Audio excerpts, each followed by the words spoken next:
even though you don't have any experience, it is an advantage for, especially here in the Philippines, because even though you are fresh graduate, there are some companies that accepts fresh graduates that has certifications like CISA. So even though they require zero work experience, it is an advantage for them if the applicant has passed the exam. So, and also here in the Philippines, the job market is actually tough. So it is a great advantage if, even though you are a fresh graduate and you have certifications like CISA, it will boost your confidence, and it is a good skill if you have this before entering the IT audit field. So for last tip, so before the exam day, allow yourself to relax. So, if you ever feel that you're anxious or jittery about the exam, as long as you have done your part and follow your study schedule, you don't have to worry. Because, and also, on the exam day, be calm and always have a presence of mind, because real challenge is now in front of you, and all of those sleepless nights and your sacrifices will now bear it will now bear fruit. So you just have to pace yourself, and you have to maximize the allotted 4 hours. So yeah, so don't be too confident. So you can flag and review answers, because the exam is on best case scenario. So you have to think like an auditor and ask yourself, what are the things an auditor can and cannot do. So develop the ISACA mindset, and the answer must be derived from your mindset. So because sometimes the most logical is not the best answer.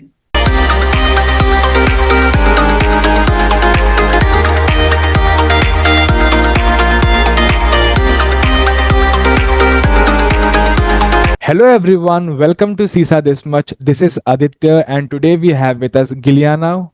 She has recently qualified CISA.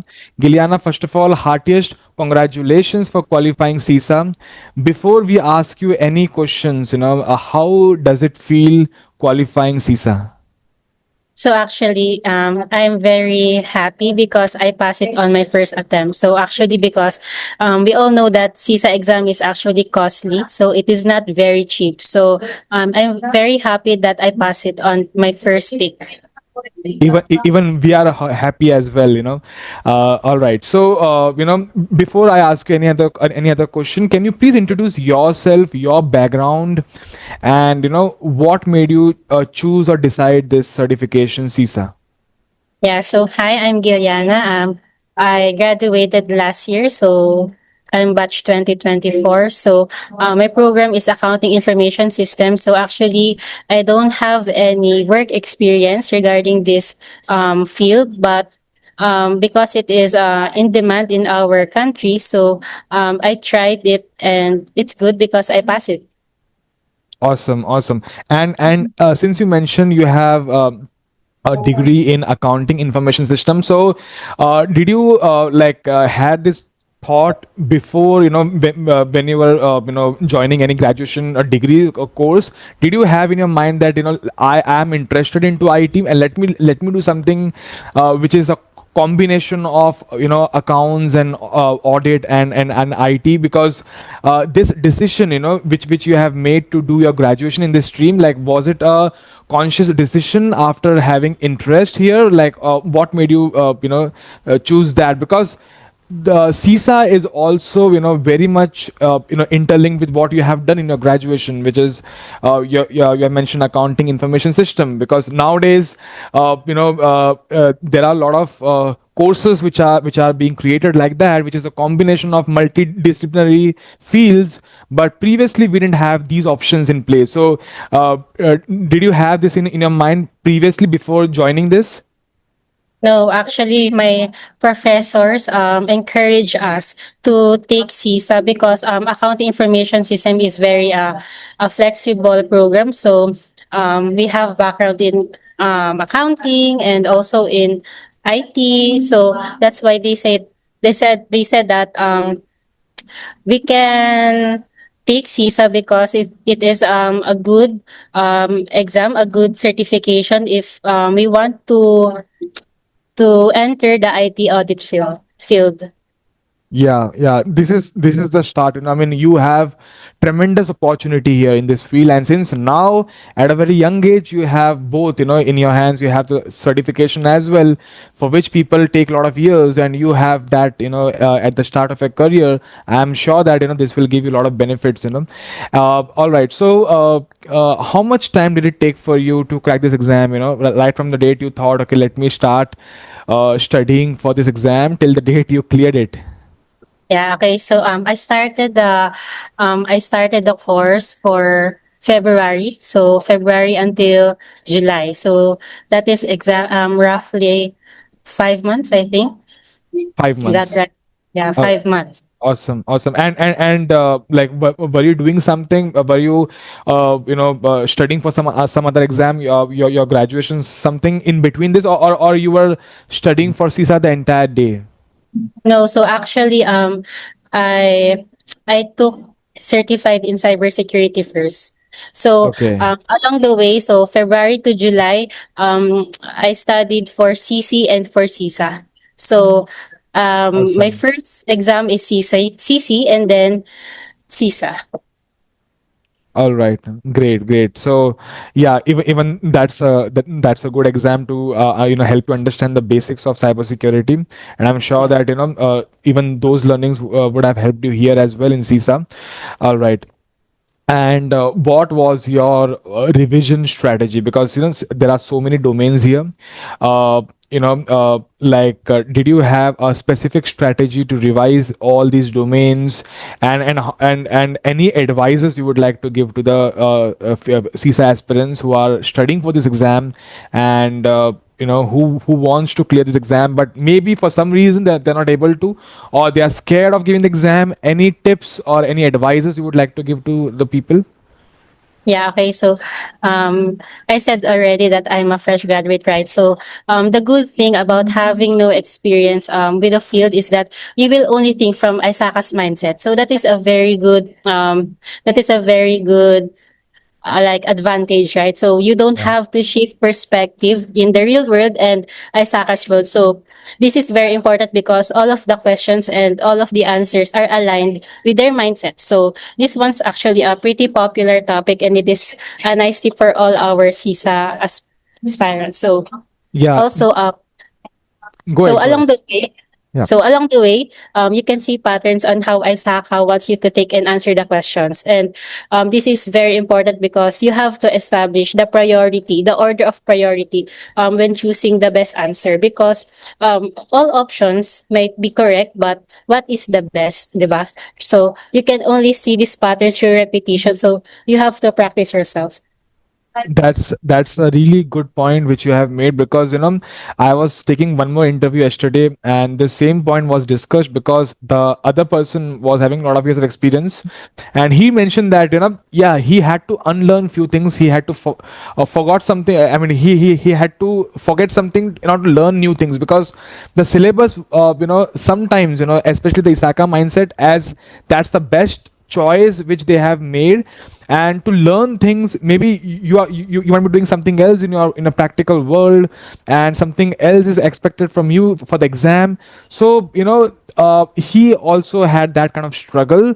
But in your case, since things were fresh in your mind, and since you don't have that uh, you know um, I would say experience, and those things. So in your case, whatever you are learning, or everything was new, and then that's an advantage for you, is because now when you will go in the market, and now when you will do the job, now you know what's the best choice, what's expected from me, what's expected from IS auditor. So now you know where to focus and where not to focus. So now your mindset is very clear, and it's a because Isaka, they go with the best practice. They have the best choices.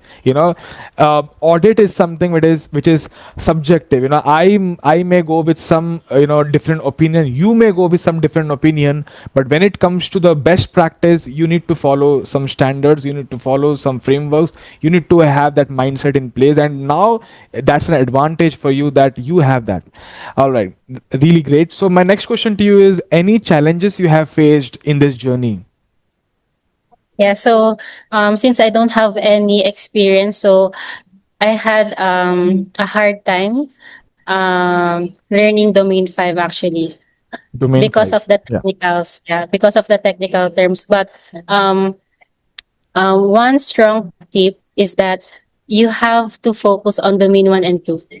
So that is my, so I think because I scored highest on domain 2, so I got 699, I think.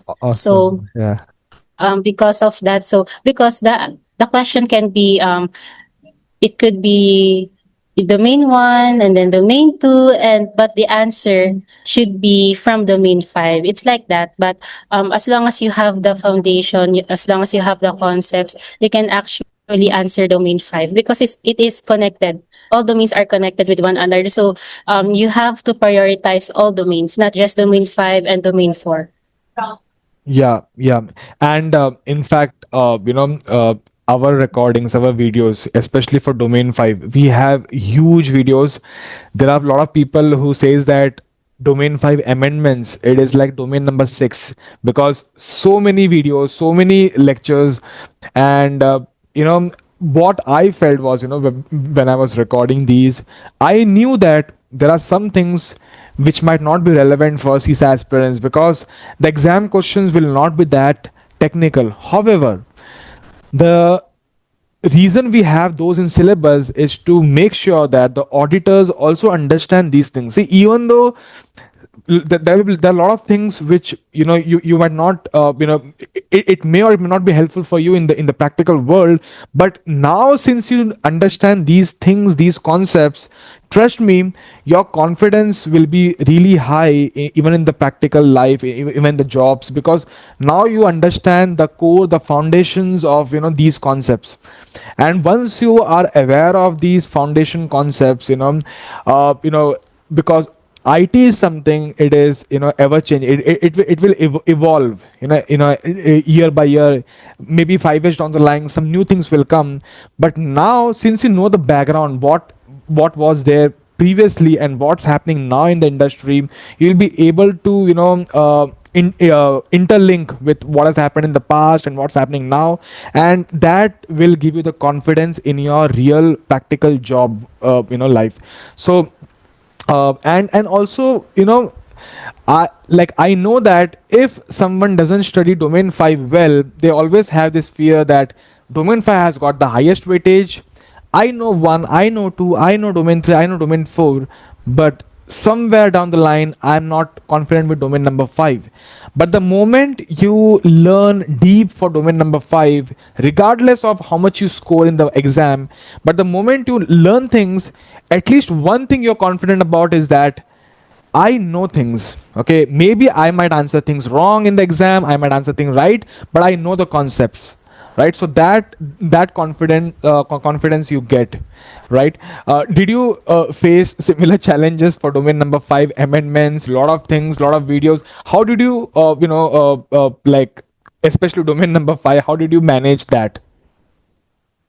So for domain five, I actually had a lot of revision. So I did revising of my notes, of the practice test. So all I did was so I did practice tests actually. Practice tests are the key. So it will help you identify your weak spots and strengths. So that is actually my weakest domain. So I have to focus on the incorrect ones and understand the logic of answering the question. So revision of notes can be a tedious work for me, but trust me, it will go a long way. So with this, you can have self-analysis on what concepts or topic you have poor understanding of. So actually, and then you can fill those gaps. So also, one tip is learning through repetition. So don't just passively read your notes. You need to test your knowledge. So just keep on revising since it helps us to retain information for a longer period of time. So instead of just scanning your notes.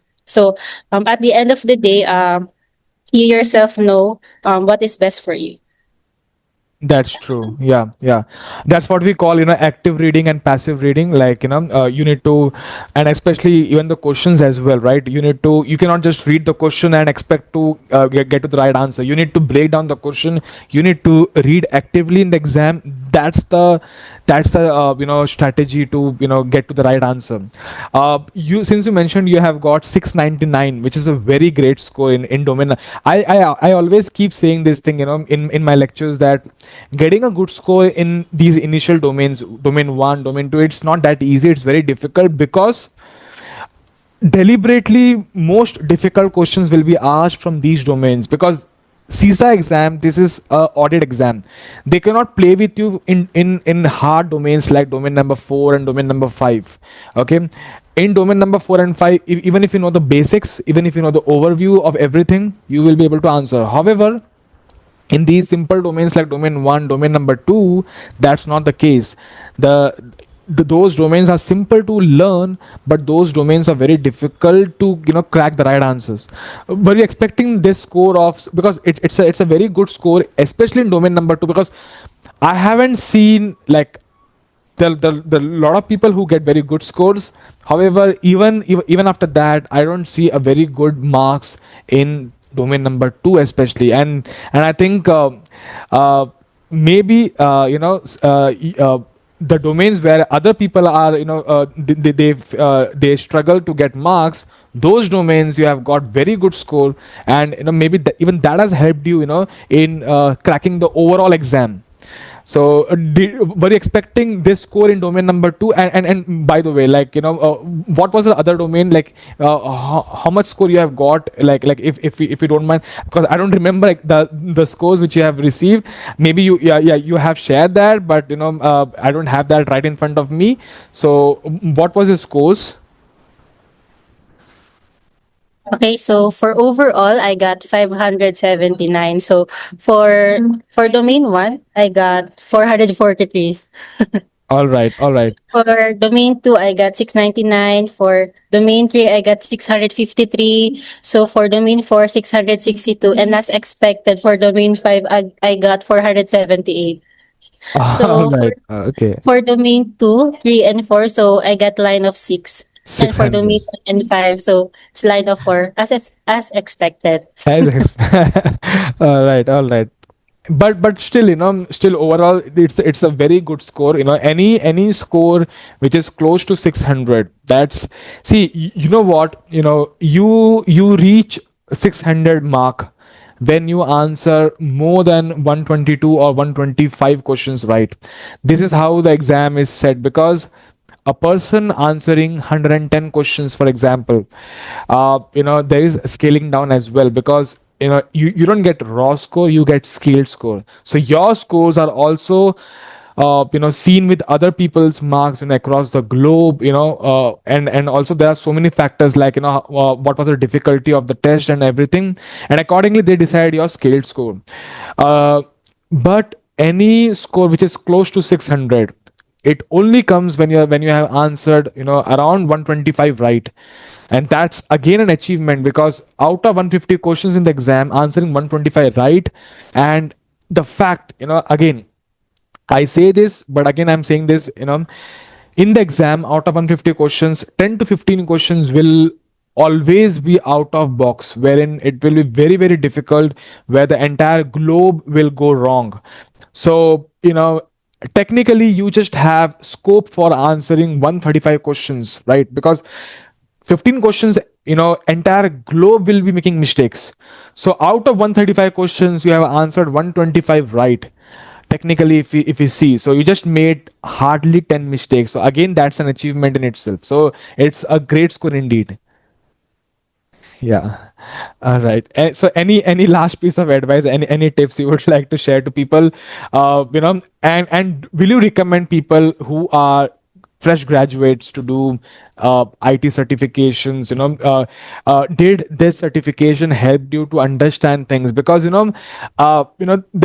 a lot of things in the market. Like some people say that you first take experience and then do certifications. Some people say no, you can do certifications, because certifications also gives you the knowledge. Because in the end, it's all about gaining the knowledge, right?